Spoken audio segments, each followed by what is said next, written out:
Assalamualaikum warahmatullahi wabarakatuh. Alhamdulillahilladzi hadana li hadza wa ma kunna linahtadiya laula an hadanallah.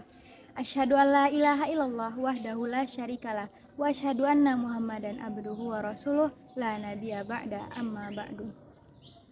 Baiklah, pada kesempatan kali ini izinkan saya menyampaikan sebuah tausiah singkat yang berjudul Jujur Itu Hebat.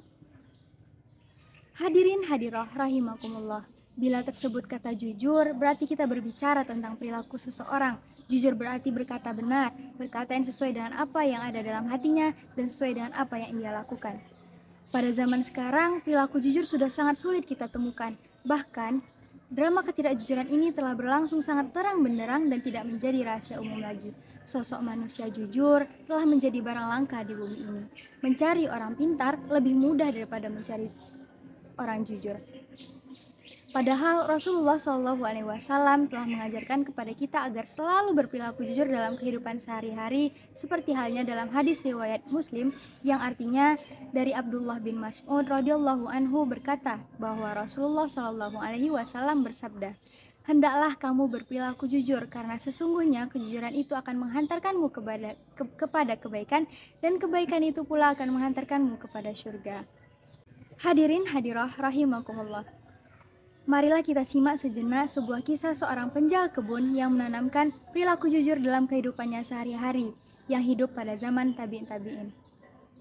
Suatu hari di kota Mekah, terdapat seorang kepala negara sekaligus kejaksaan agung yang dikenal sebagai seorang yang kaya raya dan bijaksana. Ia mengamanahkan kebun anggur miliknya kepada seorang budak untuk dijaga dan dirawat. Setelah beberapa bulan berlalu, si pemilik kebun datang ke kebunnya. Melihat buah anggur yang begitu banyak dan lebat, si pemilik kebun tertarik untuk mencicipi anggur tersebut. Kemudian ia memanggil si penjaga kebun dan berkata, "Hai penjaga kebun, tolong ambilkan aku anggur yang terbaik dan manis di kebun ini." Kemudian tentulah dengan segeranya si penjaga kebun mengambilkan buah anggur untuk tuannya. Tak lama si penjaga kebun pun datang membawakan setangkai anggur untuk tuannya. Namun setelah tuannya memakan anggur tersebut, tuannya malah berkata, "Kenapa anggur ini asam? Tolong carikan aku anggur yang lebih baik dan manis daripada ini." Kemudian si penjaga kebun pun bergegas untuk mencarikan anggur yang lebih baik daripada itu. Tak lama ia kembali membawakan anggur untuk tuannya. Namun tuannya tetap berkata bahwa anggur itu tidak manis.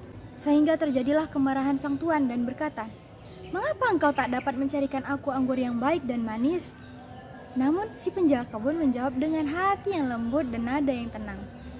Ia berkata, "Sungguh tuan, aku tak tahu mana anggur tuan yang manis dan tidak manis." Mendengar jawaban tersebut, sang tuan semakin marah, lalu berkata, "Kenapa engkau tak tahu di mana anggur yang baik dan manis di kebun ini? Apa kerjamu di kebun ini sehingga kau tak dapat mencarikan aku anggur yang terbaik dan manis?" Kemudian si penjaga kebun kembali menjawab dengan nada yang tenang dan lembut. Ia berkata, "Sungguh tuan, saya tak tahu mana anggur tuan yang manis dan terbaik.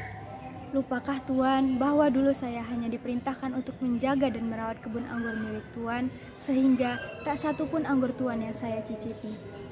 Mendengar jawaban tersebut, sang tuan terdiam dan ia kagum, seketika amarahnya pun hilang. Kemudian ia berkata, "Masya Allah, sungguh mulia kejujuran yang ada dalam dirimu, wahai penjaga kebun."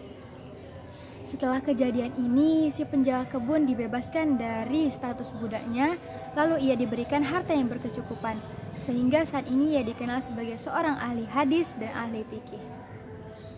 Hadirin hadiroh rahimakumullah. Dari cerita di atas dapat kita simpulkan bahwa hendaklah kamu berperilaku jujur dimanapun, di kapanpun, dan sesulit apapun keadaan kamu. Karena sesungguhnya kebaikan itulah, kejujuran itulah yang akan mengantarkanmu kepada kebaikan. Sekian tausiah singkat dari saya, semoga apa yang saya sampaikan dapat menginspirasi teman-teman semua. Mohon maaf bila ada kesalahan. Wabillahi taufik wal hidayah. Wassalamualaikum warahmatullahi wabarakatuh.